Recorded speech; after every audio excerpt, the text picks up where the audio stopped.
NLP Centre of Excellence monthly event that we hold. There's quite a few new people that are supposed to be coming here this evening, so just before we begin, we'll have a show of hands. Who's actually been to one of these events before? I know I recognise a few new people. Okay. And who's completely new to this event? Okay, so we've got a few of you. Right then, so what we actually do is we're going to do a live demonstration of an NLP technique this evening. Then we're going to have a practice with other students. And we have a fantastic guest speaker who's here with us, who's come all the way down from London, who's going to be talking you through how to turn your worst days into your best days. So before we begin, I will let Jimmy do a bit of an introduction. Good evening, everybody. So we'll make a start. We'll just make a start. We're waiting for a few people to arrive. I'll arrive as and when they come through. I'm hearing music. They're Ricky Martin. I was hearing things then. Bit of a worry when you start hearing things. Okay, so this evening what we're going to do before Harry comes on is fantastic of him to come down. It's going to be an awesome evening. I'm going to take you through an NLP process as we do on a monthly basis. And the one we're going to look at this evening is visualization and rehearsal. This is something that's very close to me because it's a process I use in a lot of areas, in business and sport, and helping people on a medical level. I don't profess to be a medical expert, by the way, but I do see some phenomenal results. So you can take away from this what you will, which is key. Has anyone ever done mental rehearsal visualization before? Okay, so we've got a few show of hands. For those of you who haven't put your hand up, you've all done it before. We all do it. We all visualize. Okay, think of the colour of your front door or your car. We all visualize on one level or the other. The key is, and what we're going to do this evening, is put you in the driving seat. So you visualize the way you want things to go, which is key. Okay, it's a process that is used in sport to fine-tune athletic performance, and it can be transferred across to business, and also it can be transferred across to the area of people who may be on some level debilitated by could be depression, anxiety, or variable other illnesses and ailments. Okay. Okay, so we begin by the power of visualization. How powerful is visualization? Just think of this room that we're in now. At one point, this will have been in someone's mind. Think of the phone that you use. Think of the sat-nav that you use, the car that you drive, the aeroplanes that you fly. At one point, they will have been in someone's mind. And that's how powerful visualization is. Yet, in the world that we live in today, we probably don't visualize and use the creative part of the mind as much as we should do, for one reason or the other. But I'm not going to go into that because the seminar's not about that. The seminar's about how to actually program your sat-nav. You don't need to know how the mind works. The analogy I use is the mind is like a sat-nav. You don't need to know how a sat-nav works to program it to take A to B. You just need to know how to put the actual program in. You don't need to know how it works.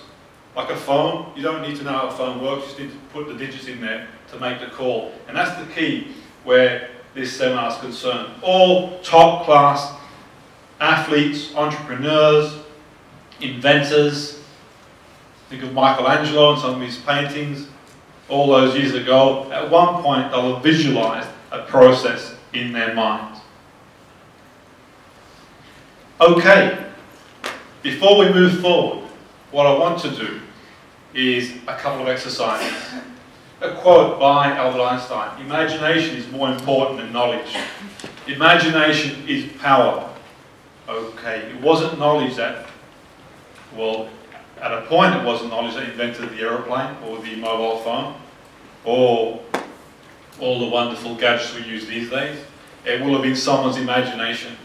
Someone will have thought, well, what if we can do that? And what if we can do this? And the other, which is key. Who runs your mind? Who would you say runs your mind? Who runs it? Think about it. Think about the question momentarily. Who runs your mind? Think about the things that we use, modern technology. You go home, you watch TV, you're bombarded by all these images, sounds, you're in the car, you listen to the radio, They talk about smell, taste, sights.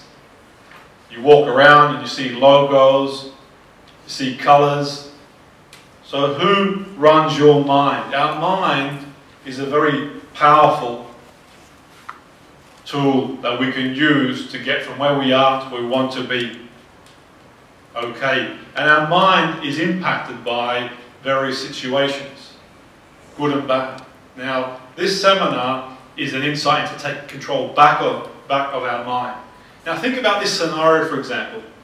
Okay, because one of the areas we're going to look at in the seminar, how we can use visualization for variable medical conditions to make an impact. Think about it. You go to, and this has happened to a number of my clients, by the way. This has happened to a number of my clients. You go to your GP or your trusted consultant. You have an ailment, you have an ache, you have a pain, whatever it is, you're not feeling so great, and they tell you, that's it. That's just the way it's going to be. You go and suddenly feel down, that's it. I've got this prescription for you, take that, have them many milligrams a day, and just cry yourself to sleep, get up and carry on. What do you think goes through someone's mind when that happens? What do you think would go through someone's mind if you go in there and they're basically resigned to the way you are? What do you think? Optimism, or how would you feel? How do you think someone might feel? Anybody? Negative, upset, Definitely. low. Sorry, negative, upset? And low. Yeah, definitely. Definitely. So, sometimes I get clients come on to me. As I said, I don't profess to be a medical expert. It's not my field. My field is physiology, NLP, hypnotherapy, psychology, CBT. Yet, in saying that, I know enough about the mind and the way the body works to realise that the mind is a powerful tool. And how we channel that tool is instrumental in terms of how we think and how we feel.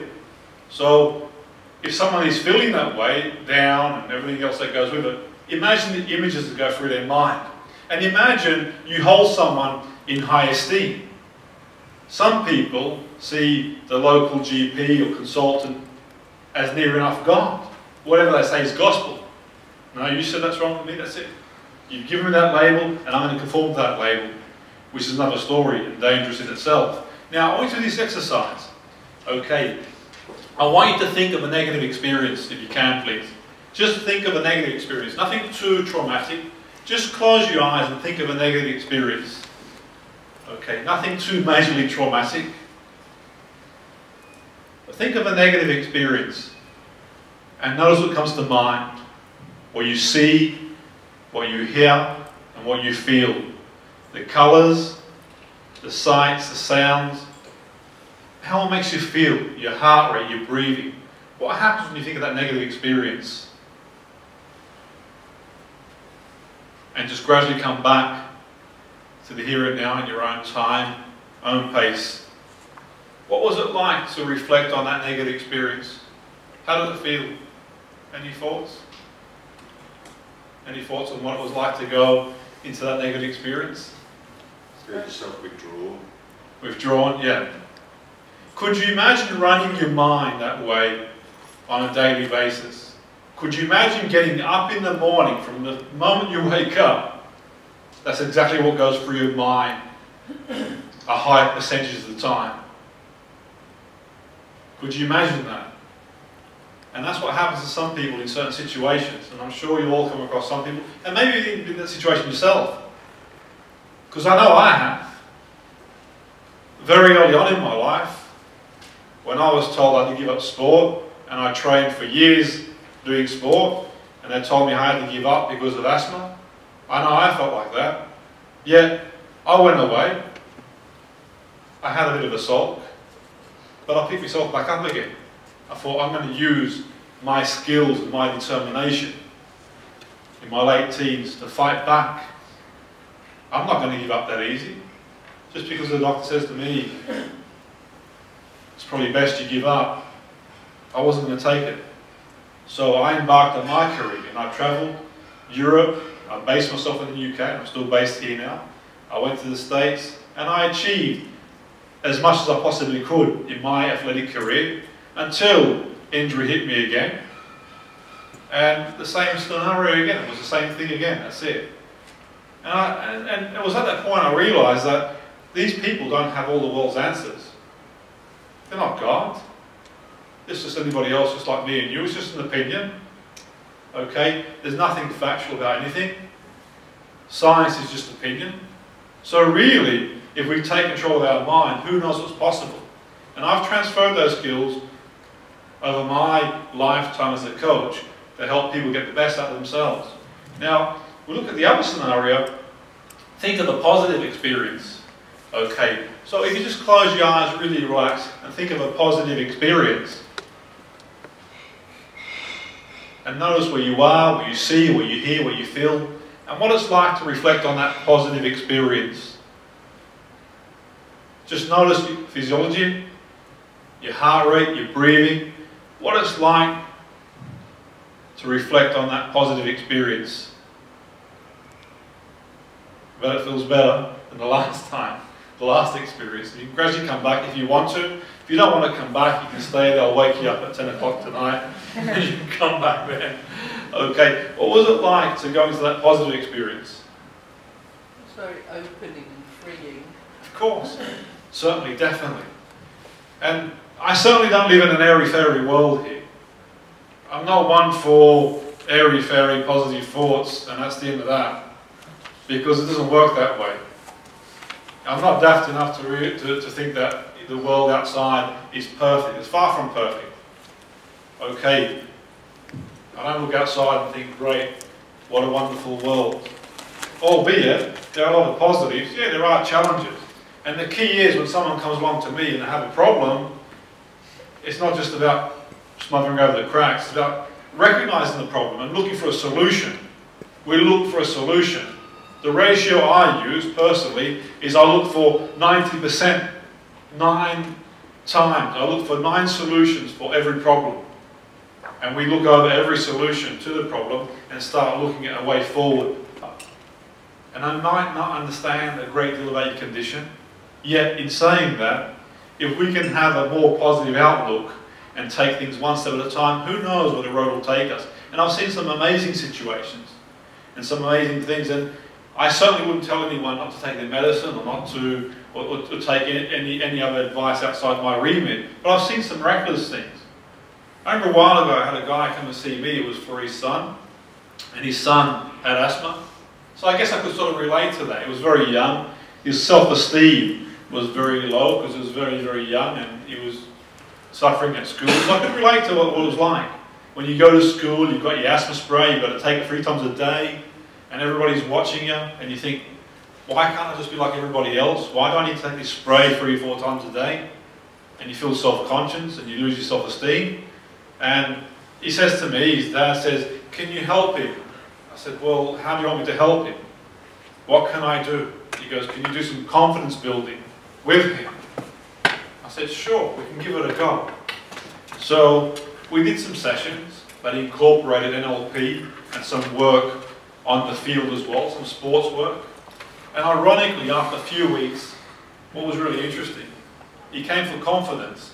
And his dad said to me by the end of the 6th session, this was a 6-course session, he goes, he hasn't been taking his asthma spray. That's not come from me, because like I said, I wouldn't advocate anyone not take any medicine or whatever, but he hadn't been taking it. I said, well, what's prompted that? He's built his confidence. The only time he has taken it is for absolute necessity. And that has had a massive knock-on effect for his confidence. He gets up in the morning, he's got a spring in his step, and he goes to school feeling a lot more positive.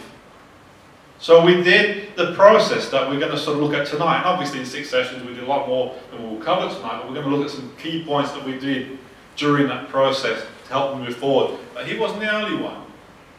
And over a period of a long time, I helped work with many, many people using tools like visualization has a massive impact.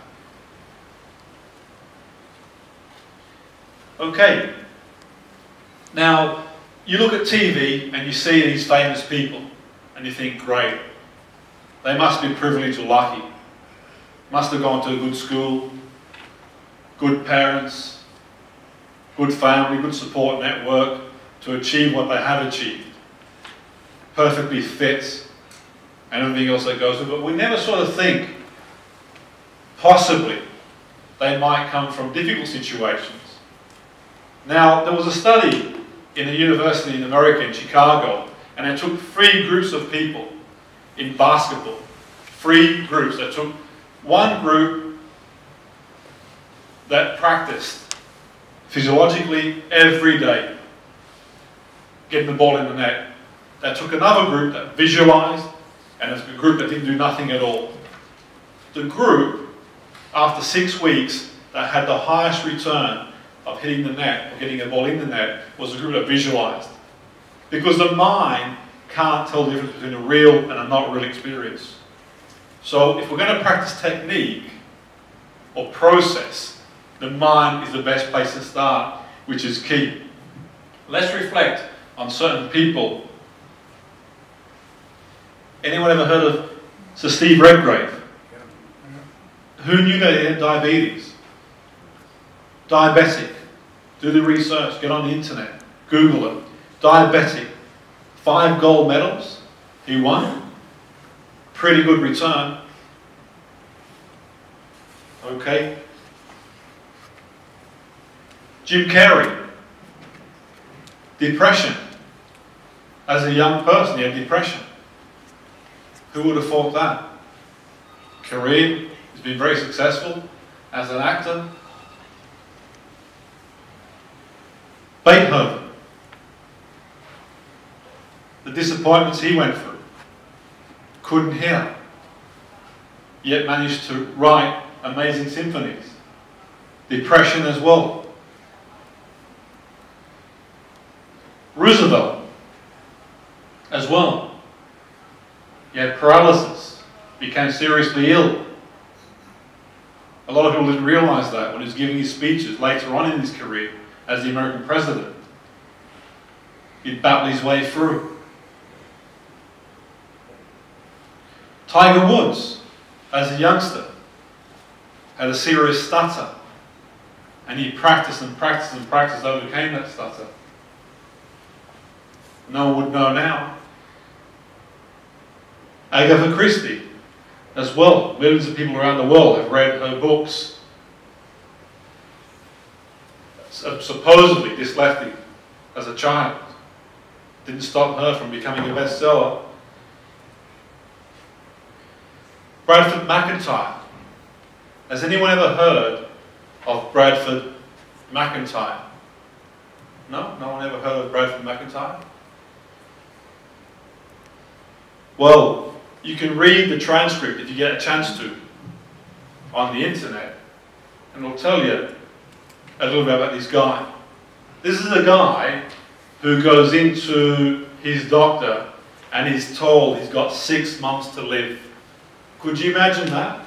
You go in to see a consultant and you've got 6 months. Imagine your world and how you'd feel and what you'd think.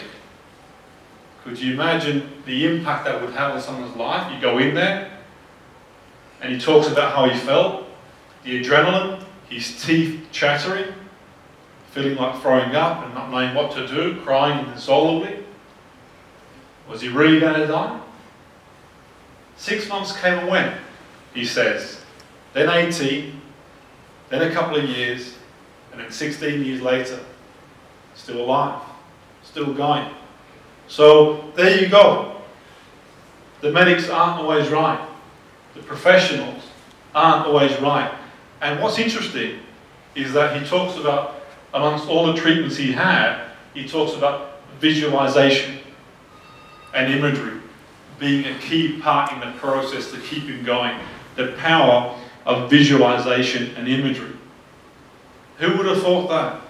Someone who's medically qualified tells someone, you got 6 months and 16 years later, they're still going. They're still alive. The mind and illness. If you get a chance to, I'm not going to go into great depths this evening because this is going forever, but it's been proven scientifically and it's been reported on newspapers that a patient's outlook can have a massive impact on their well-being if they're being diagnosed with an illness. And their chances of recovery can be greatly affected just by the mind. I'm sure you've come across people who've been diagnosed with a variety of illnesses, and you either see them kick on or they degenerate. Degeneration happens sometimes in the mind. And that's not to say that, obviously, I said earlier, I'm not professing to be medically qualified, and obviously there are certain illnesses that have certain impacts. Yet in saying that, having a positive outlook and taking it day by day can't do you any harm, really. And when I was working with someone, or doing some work with someone a few weeks ago, and they wanted to do a little bit of work just so they could have, in their own words, some sort of life back. And they were in a situation where they talked about being terminal. Now, as I said before, I don't profess to have all the world's answers. Yet, in saying that, it's undeniably a horrible situation to be in. I wouldn't want that on anyone. Yet, in saying that, what do? Do we go out there and take every day as it comes, give it our best shot? Or do we just put our head under the covers and resign ourselves? Well, you could argue that if someone did that, they're in the right to do that. Yet in saying that, my thoughts were, well, what's to say any of us could get up tomorrow morning and get hit by a bus? Who knows? Not to sound, gloom and doom, but that's life, isn't it? No, there's no guarantees for anyone on anything really. I think the key thing is taking it day by day and making sure you make the very most of what we've got. And that's the key. And that outlook in itself can have a big impact, certainly. Now, imagery. I've worked with people with chronic fatigue, with fibromyalgia, with post-viral syndrome, post-traumatic stress. I've worked with people who've been completely debilitated, who haven't been able to get out of bed, okay, or walk to the kitchen. And in a very short space of time, by doing some key processes, one of which is visualization, there's a powerful impact in their general well-being. To the point, I've even had top medical consultant write to me and ask me in terms of what I was doing. This was related to one situation. One situation where the girl was under clinical supervision for many years. And within a few weeks, she was back up and running. No, she wasn't running marathons, so to speak, but she had a life. Much more of a life than she had when she was told by her clinical supervisor that was going to be it. That was it. You can imagine you've got your whole life ahead of you. You're only very young, and you're told that's it. That's the end of that.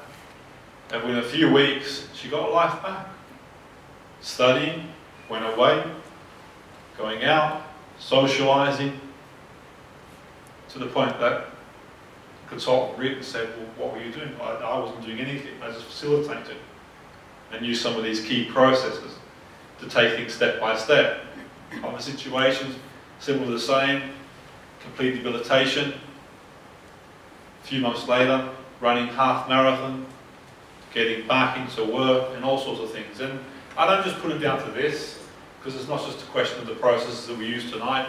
Yet, in saying that, it can have a massive impact in people's general well-being. Now, visualization, what we said earlier, is what we do automatically anyway. Now, in athletics, in sport, in the field that I do a lot of work in, classic quote by Sally Gunnell, the sprinter, she won gold in Barcelona in '92.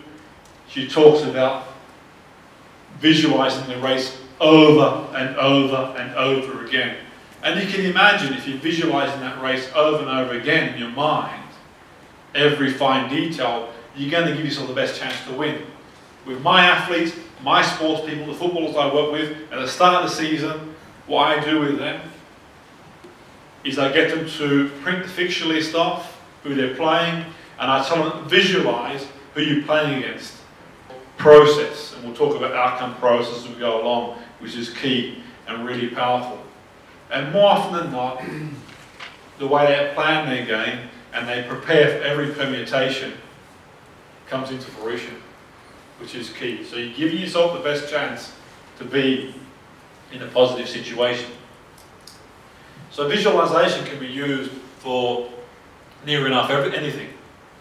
It can be used for interviews. If you're going for an interview, visualize in that interview the questions being asked at you, answering the questions. Presentation, visualize it, how you want it to go. Preparation for almost anything.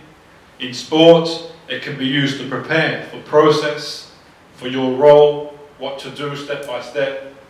And one area that's really effective is for people who are ill.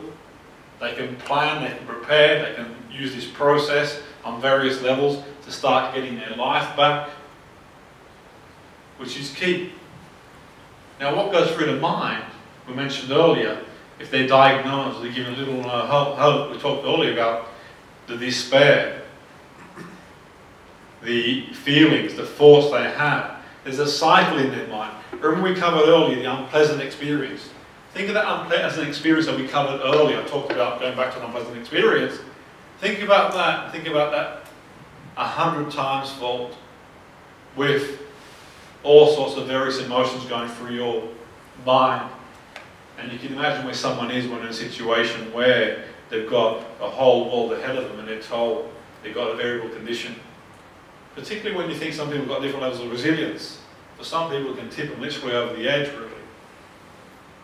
Okay, and it can make them even worse than what they were. Now, what I find is quite ironic, people spend near enough a lifetime studying and learning all these medical advancements, and we've come a long way medically, yet we spend very minimal time actually working on the mind. And how many times have you been to a GP or a doctor or consultant with an illness or ailment, you know someone, and they've talked about being positive. They've talked about using a positive approach. You can get better. You can improve. Maybe in the world we live in these days, if we do that, it's seen as setting people up. I don't know. Yet, I'm a big believer in giving people the best chance to succeed, which is key. So the mind is a very powerful tool that we have. Why not use it in the best way? Yet, in saying that, the conventional approach is someone's ill, off you go speak to a counsellor for the next however many months, and go over it. That's great, isn't it? You know, you're walking away feeling low as it is, and then you're talking about it over and over again. So you wouldn't put a bad DVD on every night. You wouldn't listen to a song you can't stand every night. You wouldn't go see someone you didn't like every day. Yet in saying that, you're quite happy to go and see someone and go over the same old ground, the same old story. And that's not belittling people's conditions in certain situations, because no doubt people experience difficult situations, and I can understand and emphasise. Okay, maybe not on the level of some people I work with, certainly, and maybe some people I've come across, but I can understand what it feels like to be on the receiving end and being told that you're going to have to pretty much settle for that. And the key thing is that some people accept that, and it's a travesty on various levels. In my experience, well, people with depression, anxiety, I said earlier, chronic fatigue, fibromyalgia, all sorts of different conditions, all sorts of labels really. And in my mind, they're just labels. They're just a label. Because 100 people with chronic fatigue, with fibromyalgia, with depression, don't all experience the same conditions. They don't. They're all individual. They've all experienced a different set of feelings and thoughts and symptoms and associations. So if we can get to the bottom of where their mind is, what their strategy is for that illness, then we can start moving forward into a more positive area, positive domain.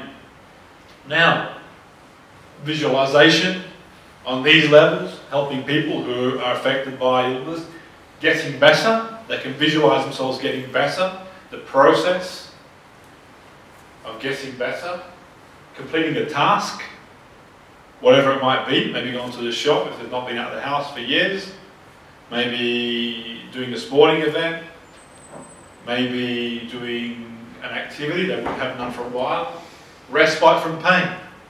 People are going through tremendous pain, visualization, to get some respite from that pain, and planning to get better. I did a session with someone who was very seriously ill, and I asked her to plan her week. I said, would you be so kind to plan your week? We're at that level now. We've been seeing me now for 3 or 4 weeks. Let's set some goals. When I said plan the week, she was very resistant. I thought, is it something I said? And I thought to myself, well, actually, you know what? Maybe I'm jumping the gun a bit here. This girl hasn't done any sort of activity for years, and in 3 or 4 weeks of working with me, she's getting her life back, and I'm telling her to plan. And I asked, I said, well, when you think about planning, what goes through your mind? I said, can you close your eyes and tell me what you think about? Tell me what your future is. I said, where's your future? I can't see one, she says. I don't have a future. I said, if there was a future or a line that represents time into the future, where would it be? There's nothing, it's all dark. I said, really? It's all dark? If you could see one, hypothetically, what would it be like? Just hypothetically. Well, maybe I can see one off in the distance. I said, well, see one as far as you want to see it. And let's bring it in slowly. And you tell me when to stop. And as a result of doing that process and bringing the future in, she did a list, a weekly plan. And she lives by a weekly plan, week by week to this day. Yet, in my experience, no one ever has knocked on my door and delivered a bag of money to me or a car or whatever else. I've had to go out and do it. Okay, so outcome's great, fine. Not a problem with the outcome. Yet, if you're going to wait for that outcome, it's going to take a hell of a long time to arrive. You've got to take steps forward. So process is key. So process are the steps you've got to take to achieve what you want. I'm all for having an outcome. No problem with that. Without outcome goals myself. The key thing is to have a process. So the process we use, and I'm giving you a handout, and I'm going to demonstrate how we do the technique, and then you can have a bit of a practice yourselves, is to develop a process. And the steps that we take, the first step we take is to start with a basic picture of what we want to happen. Okay, so someone's been debilitated with illness for a while, a basic picture in their mind of what they want to happen. It might be going for a walk to the shop. It might be going shopping. It might be going to see a band. It might be going 10-pin bowling, really. But an example of this trip was with someone I worked with. Now, they hadn't been out for years. They had not been out for years. Okay, now, they had severe anxiety that was linked to another condition. They had not been out of the house, literally, for years. Could you imagine what that would be like? Not leaving the house for years? Staying indoors? Afraid? Even afraid to put the garbage out? You put the garbage bin out, you literally put it out, you run back in. That fear, that apprehension, that level of anxiety. So, this is the general process we use. A bit more detail than this, but just gives you an idea. This is real. Anxiety. So we did a basic story to begin with, components. Preparation. They wanted to go shopping. Shopping to them was like anyone else going to the moon. It was such a big ordeal. So shopping, okay. Preparation. Think about the shops you're going to go to, the people around you, driving there in the car. All the detail, right then, all the detail that goes with going to the shop in their head. Okay, and that was the beginning of what we did. Then the second phase of the exercise was the process. Visualize yourself getting in the car, driving to the shops. When you arrive at the shops, notice where you are, what you're going to buy, who you're going to interact with, getting your wallet out, your purse, whatever it is, all the steps it takes. The process, so it's going through your mind over and over again until you get it the way you want to get it, which is key. And adding detail, seeing yourself like you're watching a TV screen, or if you're more comfortable, actually living it in the here and now. There's two types of ways we can visualize: associated, disassociated. Disassociated is like watching a TV screen. Associated is like the here and now. Some people are more comfortable like a TV screen, some associated. Depends on the person. One way to ask someone and to see if someone's either or is ask them to remember themselves doing an activity. It might be, okay, can you remember getting in the car this morning or yesterday or last week? And if they talk about it in the tense where the actual doing, then it's associated. If they talk about seeing themselves, then it's disassociated. Or maybe you can do a bit of both, depending on the individual. And that's the key, adding detail and making sure we work with the process. Then, what we do is refine the script. And this is the script, pretty much, just the script that we did. So the key was, feel completely relaxed and confident, make your way to the shop. As you drive in the car, you see the spaces. In the car park, you park the car, you can feel the steering wheel in your hands. You get out of the car, you close the door, you hear the car door. Every detail of that experience, step by step. Okay, until eventually we're visualizing going home, sitting down, having a tea and relaxing and completing the task. Now, they did this process over and over again. Okay, over again. And they completed the task. They did it. Because I said to them after we did the visualization, you can do it in your mind, you can do it in reality. If you can do it in here, you can do it in reality, because you created it. And I've done this process with many people on variable levels. Working with someone who hadn't been out for a while as well, who had suffered anxiety. They wanted to go to a wedding. They were very apprehensive about going to this wedding. They hadn't been out of the house or hadn't been to a social event for 4 years, let alone go to a wedding. And I got them to visualize what it would be like at the wedding, step by step. And they went, and they had a good time. And as well as doing this process here, they had an anchor as well to switch back on again every time they felt themselves creeping to that anxiety. And they did it, they completed the task. Another person hadn't been away. Same again, hadn't actually been too far away from the vicinity of their own home. They went away on a 2-week holiday. It was nothing short of a miracle, so I was told. And it was through visualizing and doing it step by step. As I said, it's a process you can use for almost anything. If you've got kids who are doing driving lessons or family and friends, you can get them to do that. If you've got an exam, if you've got a presentation, if you've got an interview, visualize it. Get it in here, which is key. If you get it in there, then it puts you in the driving seat. As I said before, there's no guarantees, but it gives you that best possible chance to get a positive result, which is key. The one who's prepared the best is going to come across, more than likely, the best possible way. You might fluke it once, you might fluke it twice, yet in saying that, people who are consistent do this over and over and over again. They are hardwired to succeed, which is key. They literally hardwire themselves to succeed. And that's the key, really, giving yourself the best chance. Let's give it a go. You sure you don't want to do the interview one? Might work better. Is it in the context of you got an essay, or? Yeah, I've got an essay to write. And how do you feel about the essay? Avoiding it. You're avoiding the essay. How come you're avoiding the essay?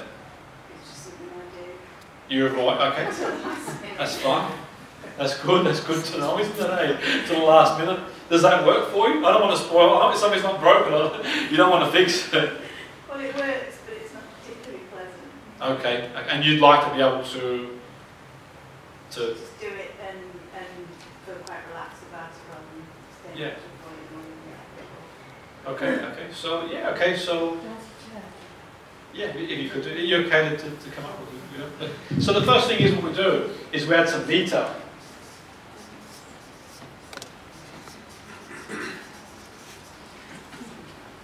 So the situation involves writing an essay. Okay, what type of essay is it? It's An academic essay? How many words? 2,500. 2,500. Where are you when you're writing the essay? At home at the kitchen table. Okay. Is it cold? Is it warm? It's warm with a few drafts. Okay, warm for a draft. It's warm for a few drafts. Okay, what else is there? You got? I might have my dog around me nagging me. Okay. Okay, so your dog. Anybody else in the room? Any noises? Anything? I might have my music on. Okay, music. Listen to anything specific? Something that isn't going to distract me too much. Okay. Is it low? Is it high?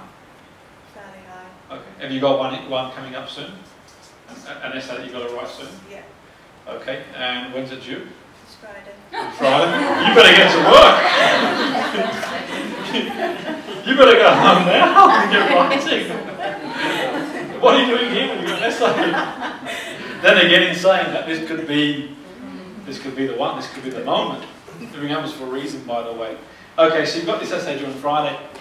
Do you not think it's an idea to start? It might be. When were you intending on starting? 2 weeks ago. 2 weeks ago. When are you intending on starting now? Tomorrow. You're going to give it a start tomorrow, Yeah. okay. And how do you want this essay to go? What do you mean? Well, the essay, what would you want the outcome to be? I'd like to be able to read it and think that's quite interesting. Okay, you'd like to read anything that's quite interesting? Yes. And that's how you quantify the outcome you're looking for? Yeah, and I suppose obviously it's got to meet the targets. Yeah. It's got to match what the title's asking me to. Okay, so it's got to meet the targets, okay. And do you feel confident you can meet the targets? I think so, if I can get it done. You think so? Is that convincing? Yes, I can. Of course you can do it. Have you done it before? Yeah. You can do it again. And that's the key. And the key is, we sort of, what we do is we develop a scenario here for the process. Okay, we develop a scenario, we write a bit of a script, and then once we've written the script, we can refine the script. So I'm not going to go into every detail now, because the process could last an hour or even beyond an hour. It could take me just an hour or more than an hour to refine the script. But this gives you a feel for the process. Okay, recreate the scenario as close as we possibly can. And after we've created a scenario as close as we possibly can, we can then fine-tune the more minor details. Okay, we can tap into the more minor details. And then after we've done all that, we can then start writing a script. And we can agree the script with the client, one that works for them. It's no good script coming from us. It's a two-way process, which is key. A two-way process. We want to negotiate to receive a positive result, okay, which is key. Now, one way we can do the process, and to let you into a little bit of a secret, which is quite powerful, I'll talk about the outcome not being as significant as the process. Yet, in saying that, the outcome can be compelling and drive us to kickstart that process if the outcome is compelling enough. Okay, so let's start with the outcome. And when we start with the outcome, now you talked about this being interesting to you, meeting a few targets. If this essay was just about being interesting to you and meeting a few targets, I'm sure you could generate, I'm sure you could get equally as much interest watching a program on TV or going for a walk, going to the pub, or you could, there's other things you can with your time. What's this essay all about? A new career. A new career. There we go. So, does that drive you a bit more? Yeah. Definitely. It would drive me. If I was doing an essay just to meet a few targets and interesting, then I'd probably watch the football on TV. That's just the way I am. I'd find that more interesting. Or I'd probably watch, I don't know, who knows. I'd find something to do. But if I thought this is about my career, the football goes off. My career is more important. Okay, and that's key, a generating outcome, a powerful outcome. So this essay is about the career, the direction you go in your career. You've been successful in submitting essays before, you mentioned that. Okay, you have a process that you work with. Are you happy with that process when you actually get on and do the essay? Does it work for you? It works, but it's stressful. It works, but it's stressful. Okay. What would make it less stressful? To have more time. To have more time. And who's in control of your time? Okay, so if you're in control of your time, the next time you have a deadline, do you think it might be an idea to give yourself more time? Because you might write it, and having wrote it, so you might come back to it again and refine it, get it to a level that you'd like to get the essay. Yet, in saying that, let's work towards Friday. So you said, was it tomorrow you're going to make a start? Okay, let's visualize yourself Okay, and I'm going to create a script. Okay, and as I said earlier, the time that we've got could go on for near enough an hour. Yet in saying that, we'll just condense it to a couple of minutes, just to give you a feel for what it's like to visualize. So if you don't mind, just close your eyes and really relax. And I want you to visualize yourself. First of all, visualize the outcome. Visualize the career change. Visualize yourself doing what you want to do. What you see, what you hear, what you feel. Doing the new career in the here and now. What it's like doing the new career. And notice how compelling it is to be doing that career and what it feels like to be living that career. And now I just want you to work backwards and think of the process to get to that outcome. And as you realize the process to get to that outcome, I want you to visualize yourself tomorrow evening going through the process that's going to help you work toward achieve that outcome of that new career. So you may get ready and get prepared and get all your material out. And you go into states, go into that state that you're in when you're totally focused on your essay. Notice what you see, what you hear, what you feel. Get in that zone when everything flows and time just drifts along. So you're in that zone and go back to a time, and give me a nod when you're back in a time when you're in that zone, and stay in that zone. And in that zone, I want you to imagine where you are, the surroundings. You're at home, in the kitchen, it's warm, there's a little bit of a draft. You're thinking about the targets that you want to meet for the essay, the criteria, yet you're compelled by the goal of the career change. The dog is in the background, and the music is at a level that you're comfortable enough not to be distracted. And you're focusing, and you're flowing. And you start the essay. You might prepare with a pen and paper. You might use the laptop, a computer, and all the resources you've got around you. And you start the essay, and you flow. And you write, and you write, and you write. And as you write, in that zone of optimal performance, you feel comfortable and you feel relaxed, that you've got plenty of time to meet the criteria you're looking for.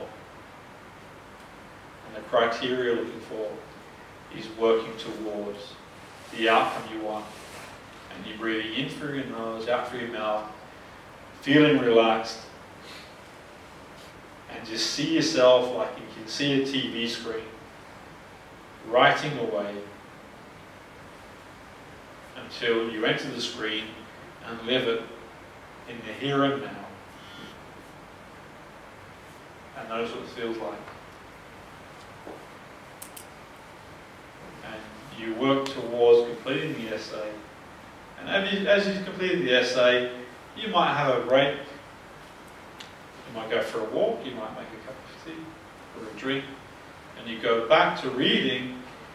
And as you go back to reading the essay, you see how you've met that criteria, and if you see anything on the essay that you want to brush up, you can go back to, and you can do that as well. But you're in total control, and you've got plenty of time between now and Friday to work towards where you want to be. And as a result of doing the process, you start realizing that in future essays, it's always good to start as you mean to go on and take control of the situation and go through that process again, where you set up the room and the resources and you go into that state of optimal performance and let things flow. And then it gradually bring you back to the here and now. Okay, what does it feel like? I got quite quickly into the zone. Yeah. What it's like. Yeah. I think what you said, flow. Yeah. It's Brilliant. a state. And as a result of going there, you felt? Yeah, I felt relieved that Yeah. time afterwards. Yeah, brilliant. That's great. Thanks for having me go. I really appreciate that. And thank you. Yeah, definitely. Big clap. Sure. And that's pretty much all it is. And I mentioned earlier, it's a process that we could have gone on for a lot longer, but we haven't got all evening. The key is really to give you the outline. I've given you some worksheets there you can reflect on. And the key is really refining your script. That's what's really important, making the script appropriate to the situation and making it as real as possible, which is key. So when you're doing the experience, you give yourself the best possible chance to succeed. And that's as much as you can ask anyone to do. Okay, I was working with a team recently and we were involved in a penalty shootout and we outplayed this team significantly. We were winning, they were at a higher level than us. We were winning 2-1 until the last minute of the game and they scored a goal. And literally the manager, one of the coaching staff and all the players' heads went down. And they were talking about how we'd thrown the game away, how they were really down about throwing it away. I said, look guys, we've got a penalty shootout. No one's going anywhere just yet. Just take a moment and relax and calm down. We'll address what's happened because we needed addressing. It was poor defending that needed addressing. It was a mistake. Yet, for now, there's nothing to do about it. Just focus. We haven't gone out of this shootout just yet. Get your head together, get your thoughts together, and focus and get a feel for hitting the back of the net. And just take a moment to close your eyes and visualize yourself striking the ball and hitting the back of the net. We won the shootout. Every one of our takers scored. A young girl I was working with a couple of years ago who was a trampolinist, and she wanted to give up doing trampolining because one of her friends suffered a horrific injury and she had enough. Her mum asked me if I can help her out. I said, well, we can give it a go, and we use this visualization process. I said, okay, put everything else to one side and visualize yourself doing the routines.